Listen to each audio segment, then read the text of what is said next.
Pardon, merci Amiral, merci aux organisateurs de ce colloque. Si vous le permettez, je vais rester ici pour mieux maîtriser le PowerPoint. Alors, pour introduire mon propos, je vais rappeler ceux cités par le président de la République islamique d'Iran, Hassan Rouhani, le 4 décembre 2018, un mois après la reprise des sanctions économiques par les États-Unis suite à leur dénonciation de l'accord de Vienne. Le président déclarait ainsi, je le cite, « Si un jour les États-Unis décident de bloquer les exportations de pétrole iranien, je crois que voilà la vue qui s'impose, aucun pétrole ne sera exporté du Golfe Persique. » Fin de citation. Il est frappant de constater qu'il ne faisait ainsi que reprendre les propos d'Hachemi Rafsanjani presque mot pour mot 34 ans plus tôt, lequel affirmait ainsi le 16 mai 1984, je le cite, « Nous ne tolérerons pas qu'il soit difficile d'exporter notre pétrole par l'île de Karg, tandis que d'autres pays continuent d'exporter le leur facilement. Le Golfe Persique sera pour tous ou pour personne. » Fin de citation. La persistance de tels propos au plus haut niveau, réactivée à chaque crise, est en elle-même une stratégie qu'on pourrait qualifier de déclaratoire.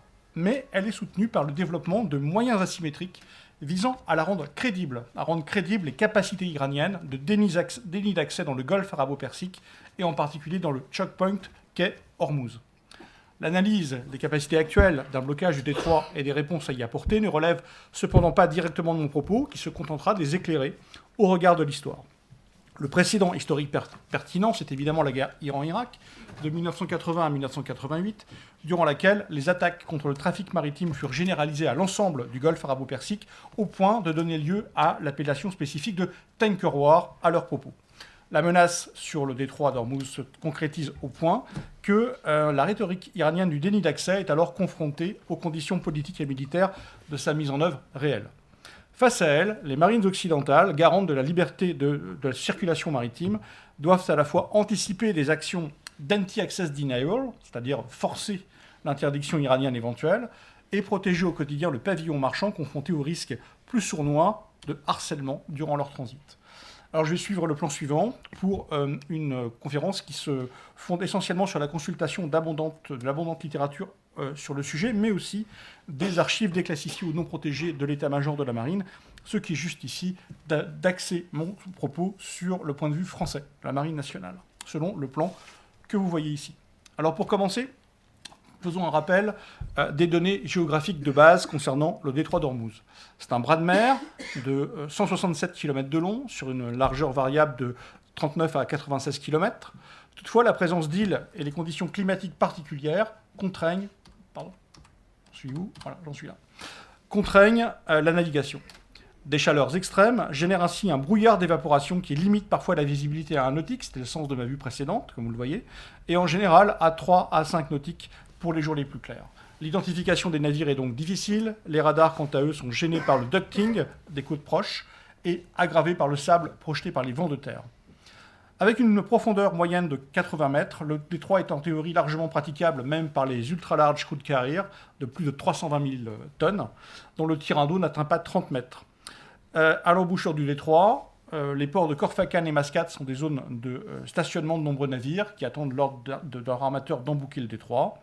Et au débouché du détroit, eh bien, on peut noter les 3 îles de Tamb et d'Abu Moussa, qui ont été annexées par l'Iran en 1971 du fait de leur importance stratégique. Ainsi, eh bien, l'Iran dispose d'un avantage géographique très important pour le contrôle du détroit, puisqu'il est le seul État qui le borde dans l'intégralité de ce bras de mer, lui permettant de surveiller le passage du trafic dans toute sa longueur. C'est cet avantage géographique qui justifie entre autres l'appui américain au Shah en tant que gardien d'Ormuz jusqu'en 1979. Le statut juridique du détroit nuance cependant cet avantage. En effet, les eaux sont partagées d'un accord commun avec le sultanat d'Oman et l'Iran, dans les limites de l'extension des 12 nautiques. Toutefois, les plus grandes profondeurs se situent dans la partie sud du détroit, ce qui justifie de placer les rails de navigation entièrement dans les eaux territoriales omanaises. Ainsi, l'Iran ne dispose d'aucun droit particulier dans cet espace maritime, et c'est la petite marine du sultanat qui fait la police des mers à cet endroit, c'est-à-dire veille à ce que la réglementation internationale de la circulation maritime soit bien respectée. En fonction de ces paramètres, le scénario d'un déni d'accès du Golfe arabo-persique semble délicat à mettre en œuvre. D'un point de vue tactique, les modes d'action à considérer sont les suivants. Le sabordage de navires pour constituer des obstacles, comme on l'a vu ce matin à Suez, est ici inopérant car les fonds sont trop profonds et le détroit trop large.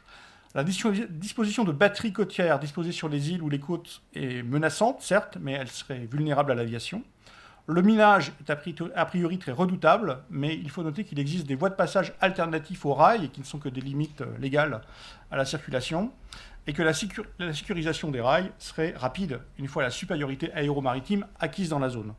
Enfin, le blocus effectif nécessiterait d'importants moyens aéromaritimes dont ne dispose pas la marine de la République islamique d'Iran, héritée de celle du Shah entre 1980 et 1988.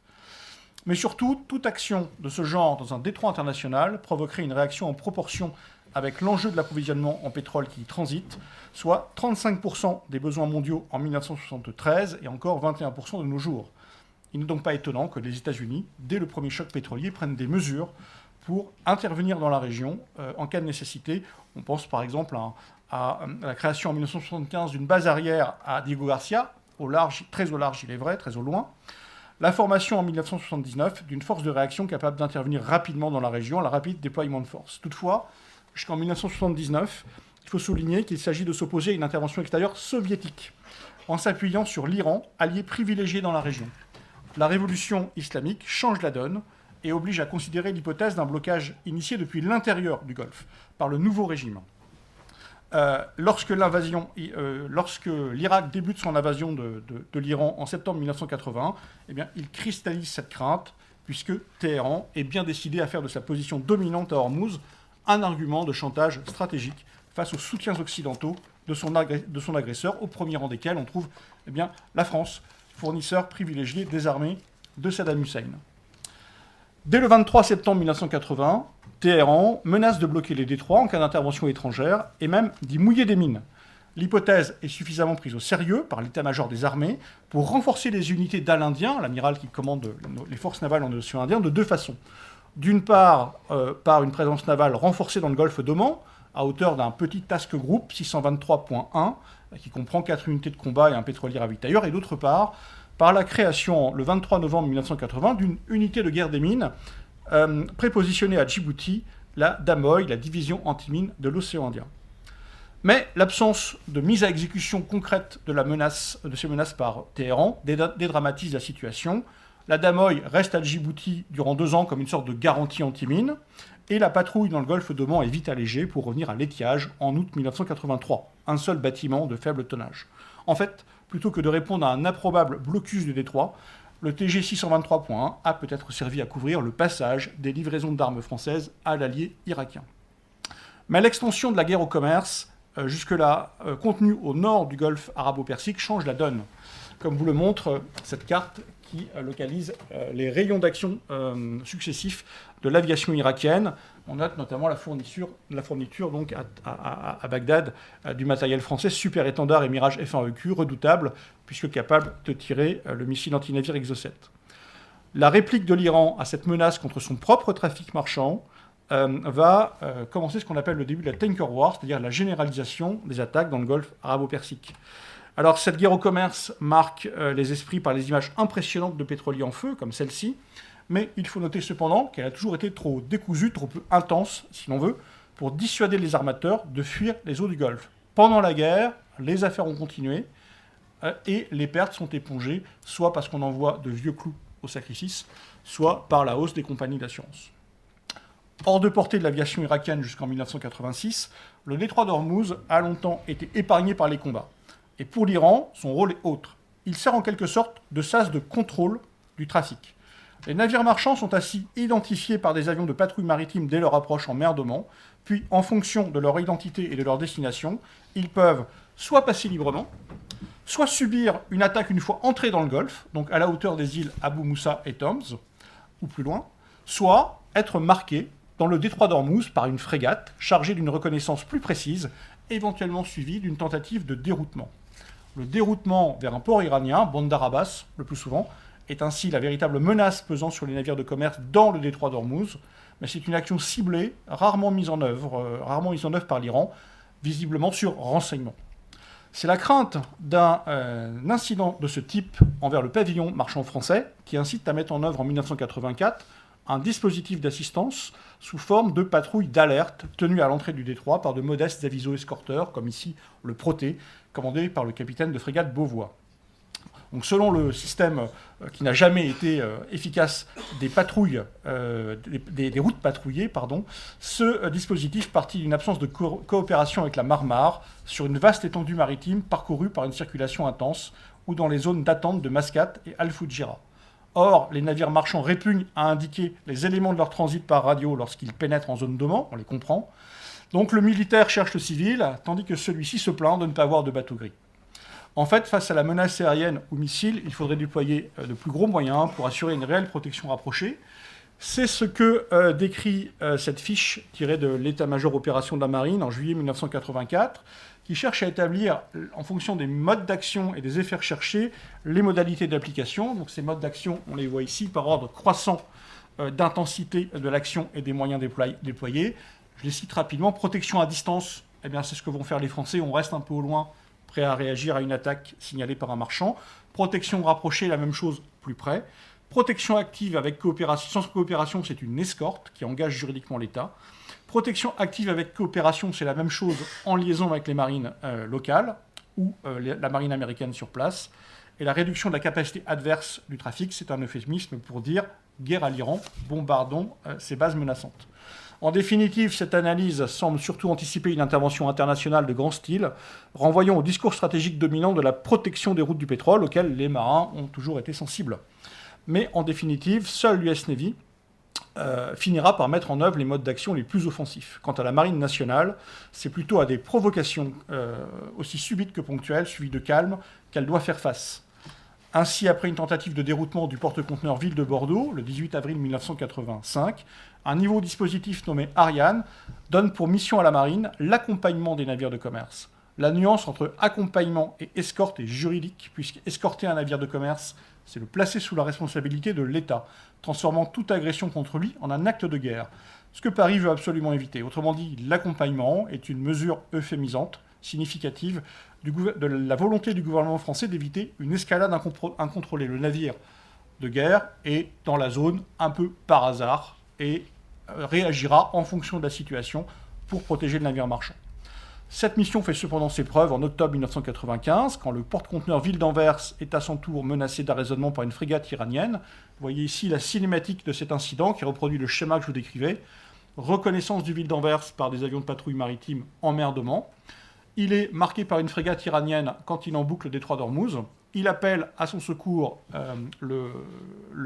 l'escorteur amiral Scharner. Et il s'ensuit un échange radio très vif dans le rail de circulation du détroit entre la frégate iranienne et l'aviso escorteur français. L'Iranien étant décrit par le commandant de l'amiral Scharner comme très agressif. Et donc il s'agit dans ces situations de garder son sang-froid, sachant qu'il s'agit d'une grande part de bluff. L'Iranien finalement cesse son marquage sans avoir tiré, et la situation est finalement aboutie à la poursuite du passage libre par le Ville d'Anvers. Ce succès n'évite pas la multiplication des attaques contre le pavillon français, comme vous le résume cette carte, à partir de 1986, mais dans une autre logique qui marque la dégradation des relations franco-iraniennes. À noter que toutes ont lieu dans le Golfe arabo-persique, donc je ne peux pas les citer longuement, mais on parle quand même d'attaques par missiles anti-chars ou bien bombes d'aviation de tankers français qui soit ne sont pas touchés, soit sont touchés sans que ces munitions n'explosent, peut-être volontairement de la part de l'Iran. Alors, ces attaques concentrées dans le Golfe arabo-persique confirment en tout cas aussi la volonté de Téhéran de sanctuariser d'une certaine façon le détroit d'Ormuz, ou en tout cas d'en faire une zone dédiée simplement à l'interception des navires marchands. Malgré la vive pression des milieux maritimes, et notamment le Comité français des amateurs de France, la réponse du gouvernement français est restée très circonspecte. Conscient que les attaques iraniennes revêtent d'abord une signification politique, il ne croit pas que les intérêts économiques français sont au centre du jeu.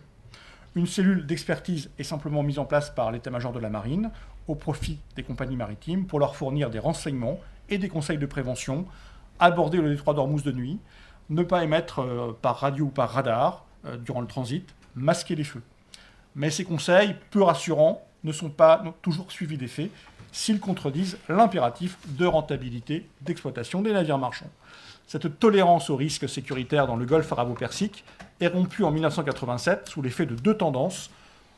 Le risque d'une escalade incontrôlée à mesure que Téhéran, sans la victoire face à l'Irak, lui échappait, et un interventionnisme croissant des puissances maritimes, en particulier les États-Unis et la France, chacune suivant un agenda spécifique. Alors je vais aller très très vite dans cette partie, que je vais résumer à l'aide de cartes, ce qui constituera à chacune d'entre elles un sujet de conférence, pour pouvoir ne pas bâcler ma conclusion. Donc, plutôt que de narrer les événements politiques, je vais brièvement comparer les modes d'action de la Marine nationale et de l'US Navy. La situation est la suivante, vous voyez, extension des attaques iraniennes à pratiquement tout le Golfe arabo-persique, y compris cette fois parfois le détroit d'Ormuz, par des mitraillages de vedettes de passe d'Aran, et situation beaucoup plus chaotique qu'auparavant encore.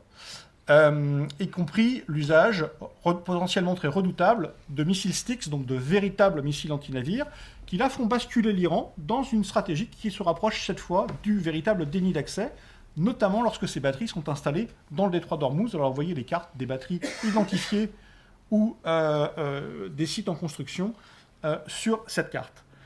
Alors, la Marine nationale et l'US Navy vont répondre de deux façons à cette situation, en fonction d'agendas politiques qui sont parallèles et différenciés. Pour la France, c'est la mise en œuvre de l'opération Prométhée en 1987-88, à la suite d'une dernière attaque du porte-conteneur Ville d'Anvers le 12 juillet. Alors Prométhée, je vais faire très très vite, c'est la plus grande opération de diplomatie navale d'un groupe aéronaval français. C'est une opération qui engage 3 task groups français autour du porte-avions Clémenceau pendant 14 mois d'affilée, le tout basé depuis Djibouti. Par l'ampleur des moyens, par la fermeté affichée par l'exécutif, je cite François Mitterrand, toute agression contre un bâtiment français serait évidemment suivie d'une riposte légitime. Quand le chef de l'État parle comme ça, en cas d'agression, il ne peut que soit mettre sa menace à exécution, soit se dédire avec des effets diplomatiques catastrophiques. Donc la parole est ferme. Et les règles d'engagement aussi. À partir du moment où ces moyens sont déployés et que les Iraniens comprennent que la Marine nationale prépare activement des mesures de rétorsion contre ces bases en cas d'incident, eh bien, les attaques cessent immédiatement. Les navires iraniens ou les avions de patrouille maritime iraniens sont marqués dès qu'ils sont repérés.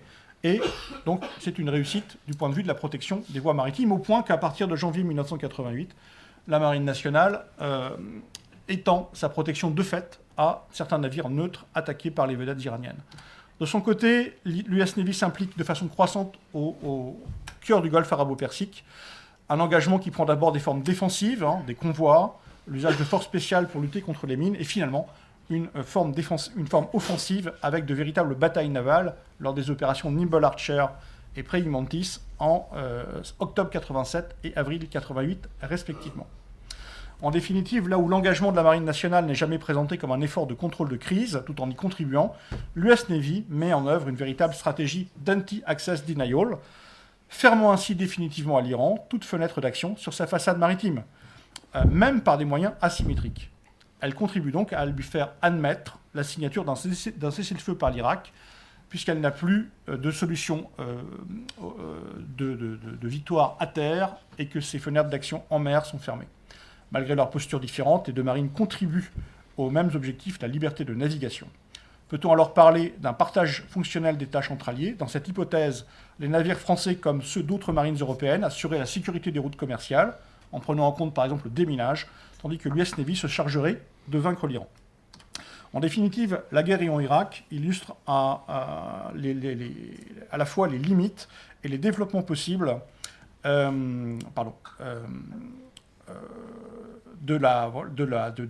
du déni d'accès visant à contraindre les choke points des flux maritimes mondiaux. Je n'arrive pas à me relire moi-même, je suis navré. Cette tactique asymétrique, prolongeant la stratégie déclamatoire provocante dont je parlais, demeure la doctrine actuelle de l'Iran vis-à-vis du détroit d'Ormuz. Sa solidité dépend cependant de la valeur que l'on prête à ses forces littorales, aujourd'hui pléthoriques, mais qui restent légères, vedettes, mini-sous-marins, drones, et malgré tout des mines et des missiles anti-navires. Et ainsi que de la solidité de leur mode d'action, on pense par exemple à l'usage d'attaques en essaim, le tout n'ayant pas encore fait ses preuves dans les combats navals. On peut douter qu'en cas de conflit ouvert, une campagne phasée, laissant le temps à la puissance aérienne américaine notamment de s'imposer, percerait cette bulle A2AD, qui n'est pas comparable du tout, par exemple, aux capacités chinoises, ou prêtées à la Chine. Comme en 1988, Téhéran risque donc de ne pas sortir, de l'ambiguïté qu'à son détriment. Toutefois, ces pratiques de contrôle et de restriction de la circulation dans le détroit d'Ormuz lui sont très utiles en temps de crise, comme posture de gesticulation à des fins diplomatiques. Ainsi, les événements qui suivent la remise en cause du traité sur le nucléaire iranien, dont je parlais en introduction, réactivent cette dialectique stratégique des années 1980-88. On a d'une part les Iraniens qui multiplient les incidents non revendiqués contre les pétroliers, le harcèlement des forces navales américaines, la destruction d'un drone, et même le déroutement d'un tanker battant pavillon britannique en 2019.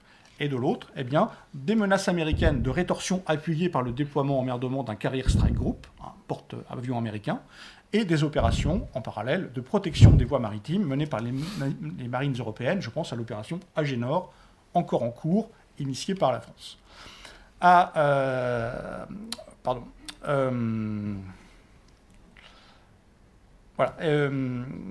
Oui, pardon. Et excusez-moi, j'ai vraiment du mal à me relire. Et cette année encore, donc, l'Iran a mis en œuvre la menace d'une fermeture du détroit par la voie du contre-amiral Alizirat Taksiri. Et le renouvellement de ce cycle rend donc pertinent, comme je l'espère vous avoir montré, l'assertion de Jean tout à l'heure en introduction, à savoir qu'il n'y a pas de bonne perspective sans une mise en perspective.